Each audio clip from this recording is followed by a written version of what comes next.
Sarif, mai sini ambil duit raya. Saya cikgu. Yes, dapat duit raya. Boleh pergi beli makan. Jazli, mai sini ambil duit raya. Tak nak duit ke? Nak.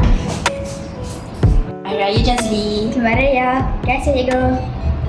Alhamdulillah, banyak yang dapat dia hari ni. Kan, duit raya ni nanti nak buat apa?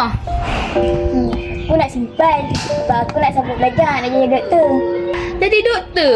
Buat apa nak jadi doktor? Hang tu miskin lah. Biar pergi beli makan ke apa ke lagi bagus lah. Yelah, aku memang miskin pun.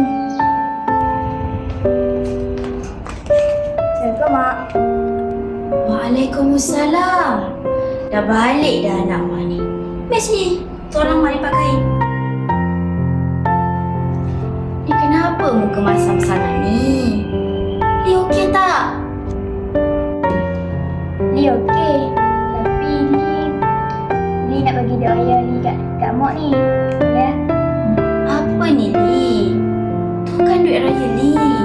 Li kan nak simpan, nak sambung belajar, nak jadi doktor. Nak buat mak happy. Li lah yang simpan duit tu.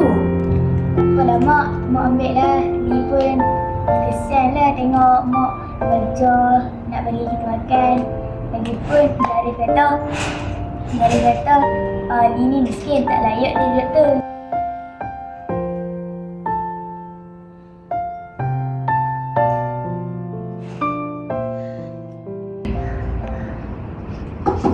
Assalamualaikum Mak. Waalaikumsalam. Balik dah. Mai sini. Mak ada berita gembira nak share. Berita gembira apa tu Mak? Berita gembira dia, Mak dah buka akaun SSPN untuk Li. SSPN ni ialah Skim Simpanan Pendidikan Nasional. Jadi, duit Li semua Mak akan masuk dalam ni supaya nanti Li boleh masuk belajar jadi doktor. Ni, Betul Mak. betul. Ni untuk Li lah ni. Jadi Li tak payah risau. Mak akan kerja keras siang, pagi, malam untuk Li sama belajar jadi doktor. Terima kasih Mak. Li saya Mak. Li janji dia akan belajar bersungguh-sungguh.